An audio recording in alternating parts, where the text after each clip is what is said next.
Selamat pengantin baru buat Afiq Dawson. Pengantin baru lagi. Sempatlah dia buatkan masjid. Mana Sedayan masjid cantik weh. Okey, baik penonton-penonton selamat malam Malaysia. Ya, kami nak mulakan dengan segmen kita yang pertama ini. Kita nak bincang-bincang santai mengenai peranan belia di waktu pasca pandemik ni, dari segi digital, ekonomi digital ni. Apa yang perlu mereka tahu. Jadi, kita war-warkan kedatangan tetamu yang hebat ini. Okey. Selamat datang diucapkan kepada Danish Amirul, iaitu Naib Pengerusi ASEAN Muda dan pengasas Saudagar Holding Sdn Bhd. Assalamualaikum. Salam, Hadir.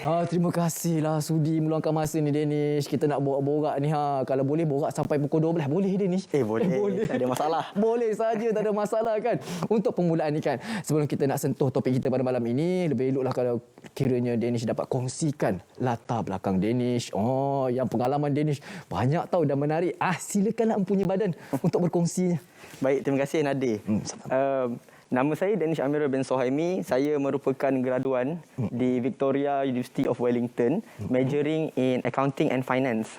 So, lepas saya graduate balik daripada New Zealand, saya dapat tawaran untuk bekerja dan sambung pengajian dalam bidang ACCA untuk melengkapi saya punya chartered accountant.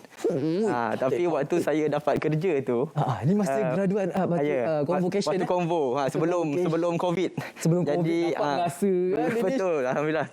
Waktu 2019. Jadi waktu saya balik tu, saya dapat bekerja di audit firm top 4 jugalah di Malaysia ni, dan ini semua gambar-gambar waktu saya di New Zealand lah.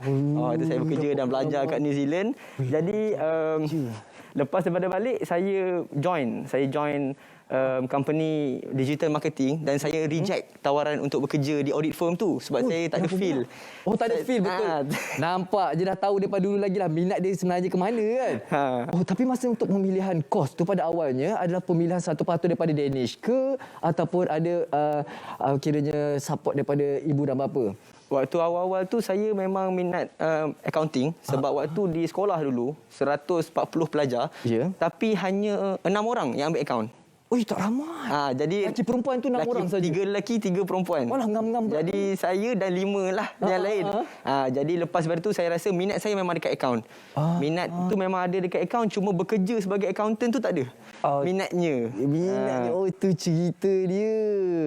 Tapi kita nak tahu jugalah ceritakan pengalaman bila tengok gambar-gambar tadi kan. Belajar dan bekerja di luar negara. Satu impian lah bagi ramailah keluarga Malaysia ni kan. Kalau ada rezeki memang nak sambung belajar keluar negara kan. Macam mana pula ceritanya tu untuk belajar dan bekerja di sana? Waktu belajar di luar negara, benda yang paling seronok adalah kita memang independen lah. Jadi kita terpaksa hidup sendiri. Saya terpaksa belajar masak sendiri. Kami rumah berlima bujang di sana. Kita buat jadual terus untuk masak sehari seorang. Biarlah nama ayam masak merah warna oren. Warna oren macam mana boleh betulkan warna tu Danish? Orang dia ingat letak pewarna apa pula? Warna ayam oren ke apa? Kau macam mana tu? Macam mana jadi oren tu? Orang ingat tandoori, kadang-kadang letak butter ke apa kan. So biar nama tu tak kena dengan warna, asalkan sedap. Asalkan boleh makan. Maknanya kalau prinsip hidup kalau nak keluar negara tu janganlah memilih. Kalau memilih tu macamnya tak dayalah, tak dapat bertahanlah keluar negara tu kan. Lepas tu apa lagi pengalaman-pengalaman yang menarik masa belajar dan juga bekerja? Dan saya banyak join program leadership. Saya juga merupakan naib Presiden Biro Pelajar Luar Negara Wellington di New Zealand. So selain daripada belajar dan join program-program, saya juga banyak bekerja. Macam mana yang Nadir tengok gambar-gambar saya tadi. Part time maksudnya belajar dan juga bekerja? Ya, sebab di sana kita ada satu website yang memang namanya Student Job Search untuk pekerja yang student sahaja dia bagi. Jadi saya dah tak perlu tanya dah Nadir apa yang saya bekerja, sebab Nadir dah tengok di CV kan. Saya bekerja sebagai buruh, mainly buruh selama 2 tahun. 2 tahun juga. Saya nak cerita sikit kalau Nadir okey. Waktu macam mana saya boleh dapat kerja ni? Waktu awal tu ada 10 orang sebab dia ada construction besar dekat sana. 10 orang tu ada seorang Melayu, ada 4 orang Maori dan 5 orang Mak Saleh lah orang kata kan. Lepas pada tu projek tu 2 minggu. Lepas 2-3 hari makin sikit orang. Seminggu 3 Melayu, 3 Melayu pula. 3 Mak Saleh, 2 Maori, seorang Melayu. Lama-lama seorang Mak Saleh, seorang Maori, seorang Melayu. Dan lama-lamanya Melayu je yang tinggal. Yang sanggup untuk bekerja sebagai buruh dekat sana. Tak mampu punya. Macam mana kerja dia memang pack ke macam mana? Kerjanya saya rasa orang-orang sana, employer dekat sana dia tak nak pilih orang Maori ataupun Mak Saleh sebabkan mereka banyak take for granted lah saya rasa. Dia banyak berborak dengan kawan-kawan, curi tulang. Tak fokusnya, kurang fokusnya. Betul, saya tak ada kawan. So saya bila diorang suruh saya buat. Takut kan? Kita takut kalau bekerja kena jujur lah. So macam pekerja asing dekat Malaysia, saya tahulah perasaan dia. Ya, Apa betul. perasaannya bila kadang-kadang saya lunch, saya dengar lagu-lagu Indonesia, lagu-lagu rap Melayu. Saya rasa inilah perasaan rupanya mereka yang bekerja kat Malaysia ni, macam ni perasaan dia rupanya. Ya. Oh, ya. Apa tu kalau masa bekerja tu kan, apa tu berapa jam dia beri? Oh, untuk pekerja tu yang best dekat New Zealand ni, dia punya bayaran tu agak tinggi. Dalam lingkungan $18 per hour. 18 ke 20 lah. $18 per hour Dalam RM60. RM60 lah. Oh, per hour. Per hour. Jadi sehari tu saya selalunya kerja 8 ke 10 jam lah. Larat juga dia ni nak belajar sambil tu bekerja. Macam mana bahagi masanya tu? Kelas akan hari-hari ke ada mengikut jadual? Saya susun 3 hari je dalam seminggu. So saya akan bekerja, weekend pun saya bekerja, Sabtu Ahad, dan waktu sama pun saya tak balik. Saya tak balik 3 bulan, saya bekerja fruit picking yang Nadir tengok tu. Jadi macam-macam lah pekerjaan yang saya cuba tu, tak semestinya kerja online je lah. Dia memang dekat sana 100% offline. So saya kerja banyak lah saya tengok bos macam mana yang saya suka. Saya suka treatment macam ni kan. Kadang-kadang dia anggap kita ni macam mana. So saya rasa benda tu, value tu penting lah. Dan semua tu saya dapat alhamdulillah waktu saya belajar lah. Maksudnya saya tak perlu balik ke Malaysia untuk dapat pengalaman tu. Memang takkan dapat pengalaman tu. Maknanya tengok orang kata ada yang ingat apa tu Danish memang mula dah hidup senang dah ya. Tak ada berdikari juga bila mulakan kehidupan di luar negara tu. Maknanya memang dah dilatih daripada kecil ke untuk berdikari macam ni Danish?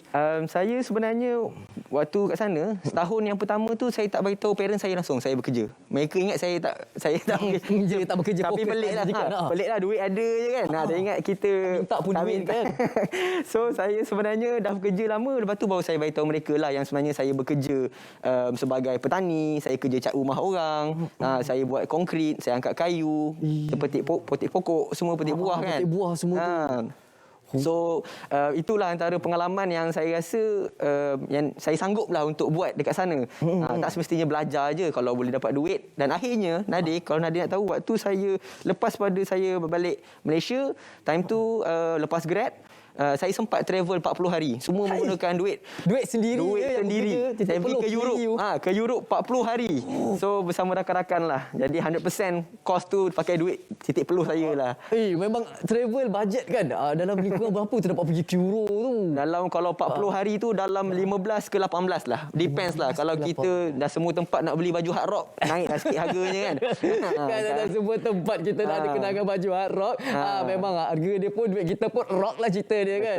Okey. Ni kalau kita tengokkan daripada kos ataupun jurusan yang diambil, apa tu account dan juga apa tu kita tengok accounting dengan finance, kewangan kan. Betul. Finance dan kewangan kan. Lepas tu boleh beralih pula ke digital, ekonomi digital ni. Macam mana pula boleh bertukar tu? Dapat idea tu tercetusnya masa bila tu Danish? Idea tercetusnya waktu sebelum saya fly, actually saya dah memang banyak tolong pakcik dan makcik saya untuk reply WhatsApp. Mereka ni ada bisnes jual baju Melayu, jual tudung. Jadi saya pun macam tak percaya waktu student tu, takkan dengan reply WhatsApp ni boleh dapat duit. So memang terbukti dengan hanya main phone boleh dapat duit. Lepas tu bila orang masuk nombor, saya close sales lah.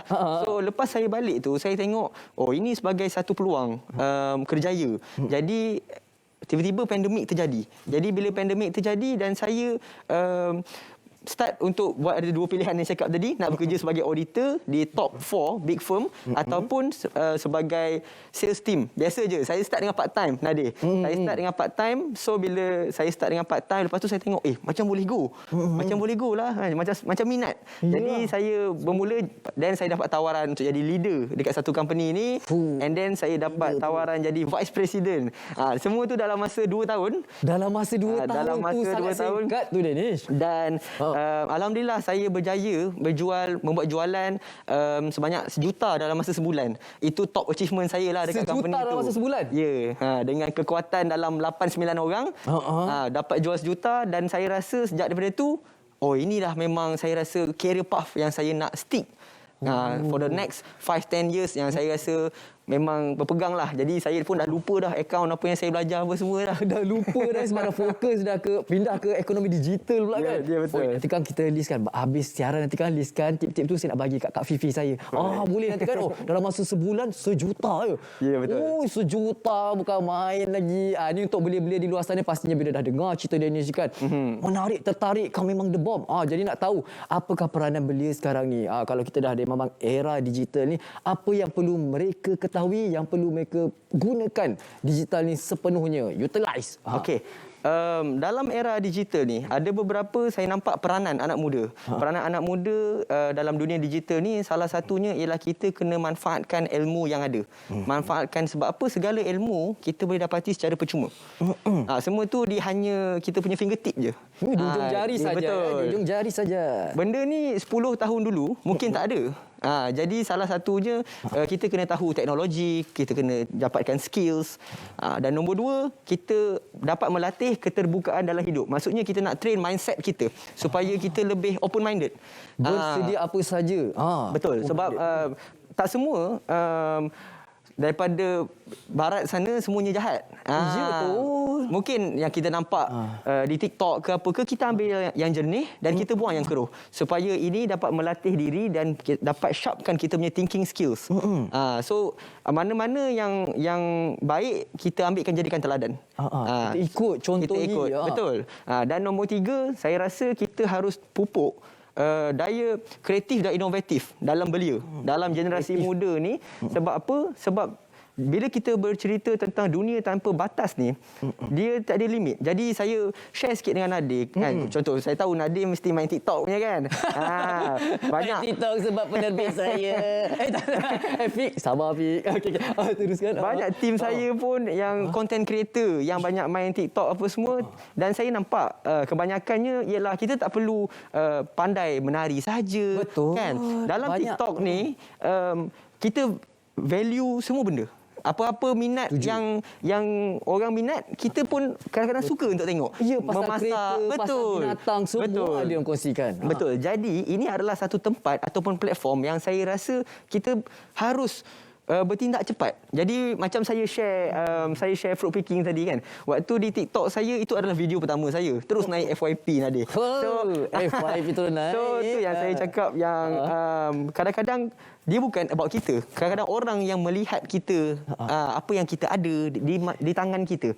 So macam saya saya pelik sikit Nadir. Saya sekarang ni saya tengah minat, ada seorang TikTokers ni, dia orang hebat-hebat selalu memang pelik. Dia lain, eccentric. Dia 7 footer. Dia tinggi dia 7 feet, 7 kaki, 215 cm. So saya suka tengok TikTok dia, hari-hari saya tengok TikTok dia. Dia kongsikan pasal apa? Dia kongsikan macam mana hidup sebagai seorang manusia 215 cm. Kalau flight tu dia kena tunduk. Kalau dekat